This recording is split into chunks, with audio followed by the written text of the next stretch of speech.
how I said that had, let's say, the Rabbanut been around with its psak regarding what to do with the Temple Mount in Yehuda Maccabee's time, they would have forbade Yehuda Maccabee and his compatriots from entering the Temple Mount and cleaning up the temple and making the temple service come back again, because it's against the psak. They're Tamei Mace. They're not allowed to go. They didn't have the temple, so they're not allowed to do all those things that they did.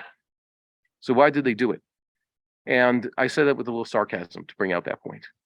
And of course, Hanukkah teaches us a number of things. The fact we still celebrate Hanukkah, which, by the way, should not be celebrated by many people.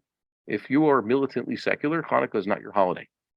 If you don't believe in Jewish nationalism and Jews fighting up, rising up and fighting against their enemies, reestablishing their state and retaking the Temple Mount and reestablishing the sacrificial service and being fully observant of the Torah at one time, then Hanukkah is not for you.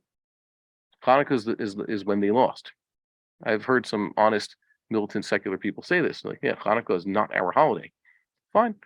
Hanukkah teaches us a few lessons. I recorded them over here. Unlike those who say otherwise, the events of the redemption do not have to happen in a specific order. We've seen that, right?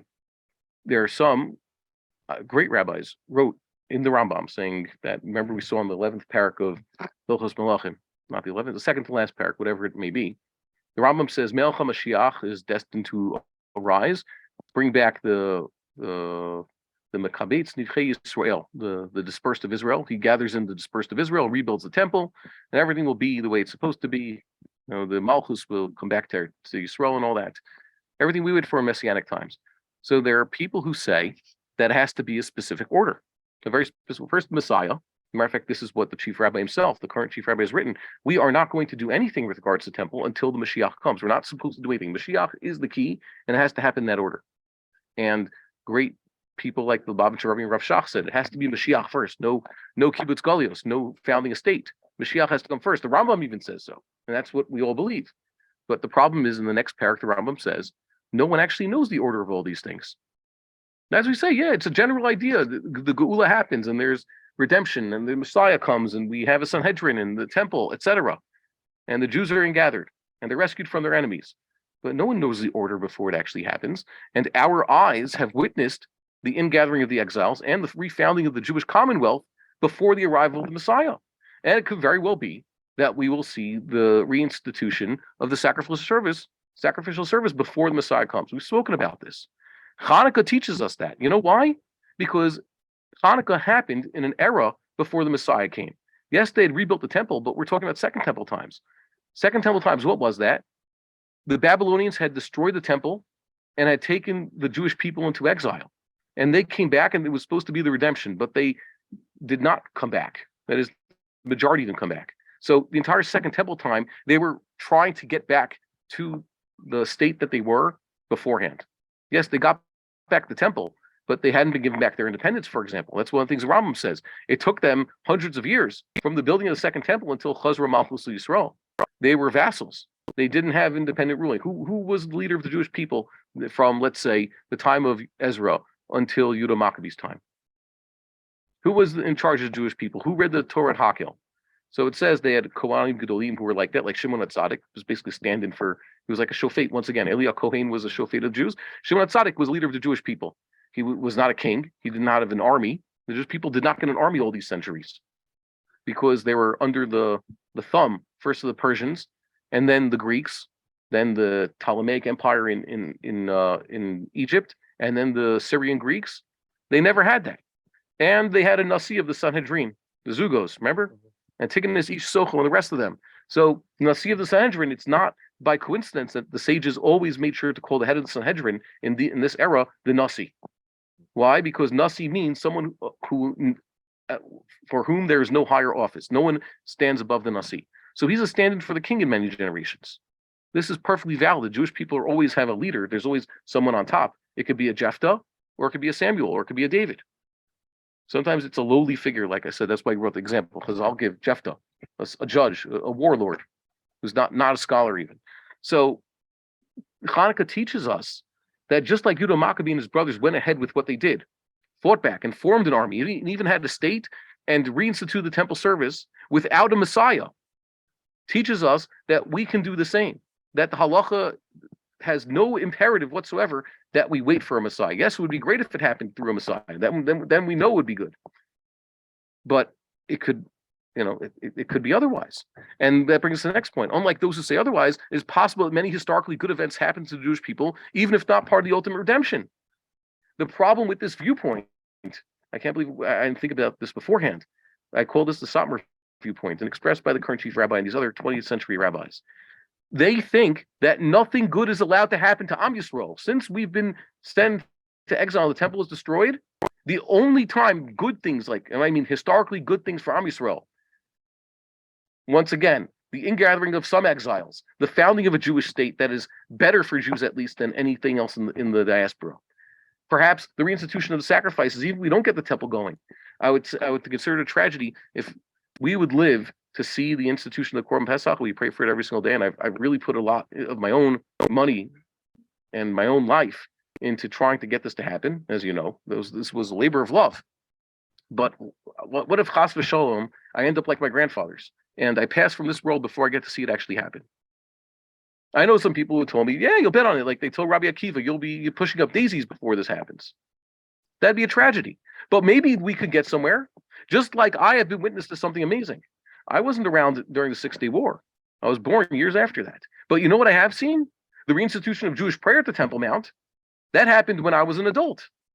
You know about these things. I used to have to sneak onto the Temple Mount just to bow down and daven a little bit on my own. And now, earlier this week, I was with a minion. So that's an amazing thing. For some reason, and I can't understand this, there is almost a mainstream Jewish opinion that nothing good is allowed to happen to us until Mashiach comes. Not only does it happen in this order, we are not allowed to go ahead with even the opportunity, when God gives us the opportunity to keep the mitzvot hatzilot ba'aretz and to move to Eretz Yisrael and all these things, or to, let's say, appoint a Davidic monarch. We don't know if he'll be the Messiah, but if we could reinstitute the Davidic monarchy, which would also be a great thing to do, which we're supposed to do. All these things we're not allowed to do what they say because the Messiah hasn't come. And Hanukkah teaches us otherwise. The Maccabees took the opportunity that God gave them. They were fighting back, as the rabbi says, they're fighting back just for the rights to live as Jews. That's what pushed them to this.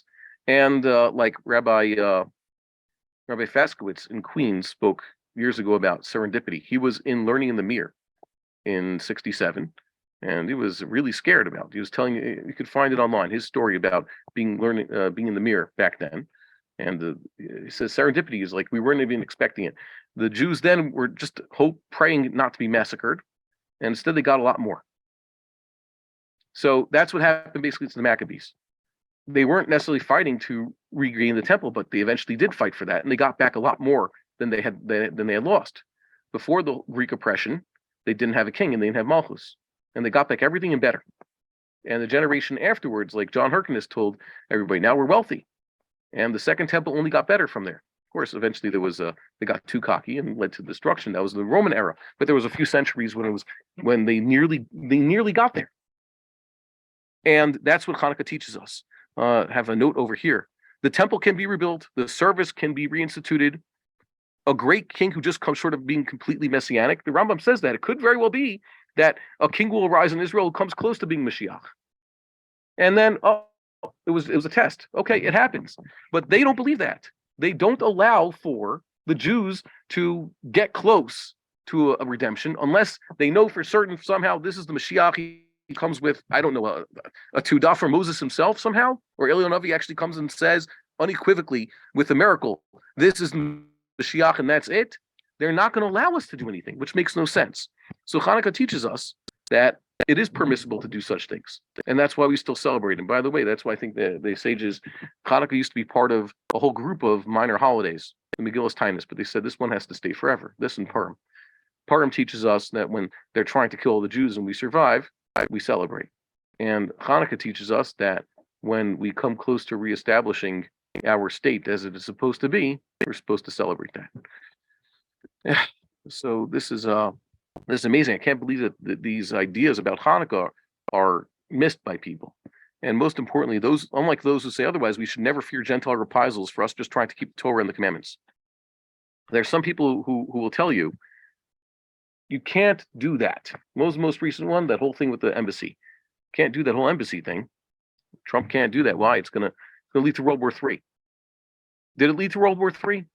Honestly, no. They paid some people to run the border and stuff and make a scene, but really they don't care. And you know what else? If they would say we're rebuilding the temple tomorrow, there are people who will be paid to make a scene, and then they'll just give up because they see that that's what we're doing. There are some people who say if you do this, oy gewalt, you know what's going to happen, as though up until now everything's been hunky dory, and we provoked the Gentiles with something that we should not have done.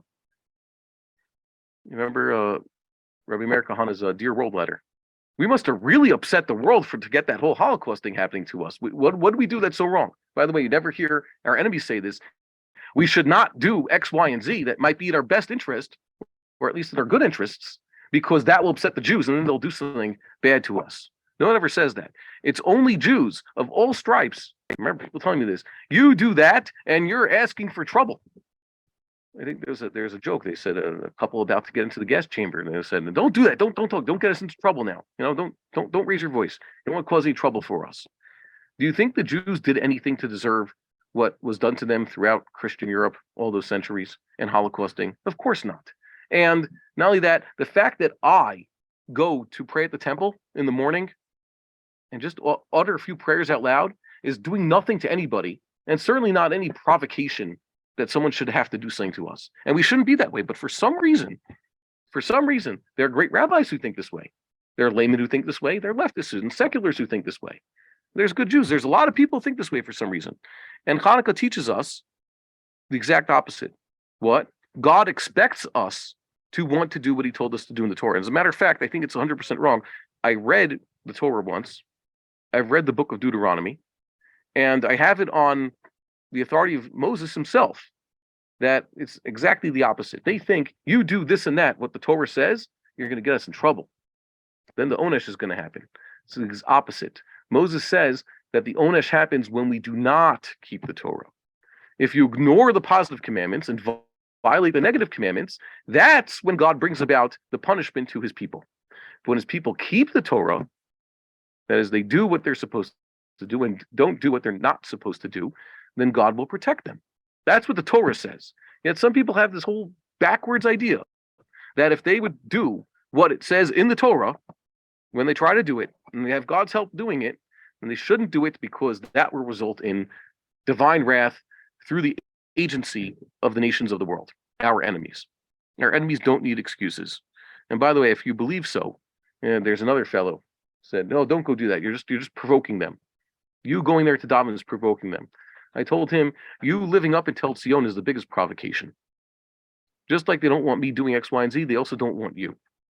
And you're fooling yourself if you think that way. If you really think we should not be provoking them, get out of your apartment in Tel Zion, go live in some cave in outer Mongolia, and also stop breathing because they don't even like the fact that you're breathing. And unless you're doing that, then you're provoking them. But you're not. You're not going to do that. Why? Because it's just nonsense. It's just a defense mechanism. So Hanukkah teaches us these three lessons. We'll review them. The events of redemption do not have to happen in a specific order. It is possible many historically good events will happen to Am Yisrael even before the arrival of the Messiah. And you don't have to wait for the Messiah for good things to happen. There's nothing wrong with that. And we shouldn't fear reprisals from anybody if we keep the Torah. That's the whole point. We would like to encourage our viewers to share these videos with friends and send in your responses. If you would like to obtain Birkon Nusach Eretz Yisrael or invite the rabbi for a speaking engagement, please email us at office@machonshilo.org.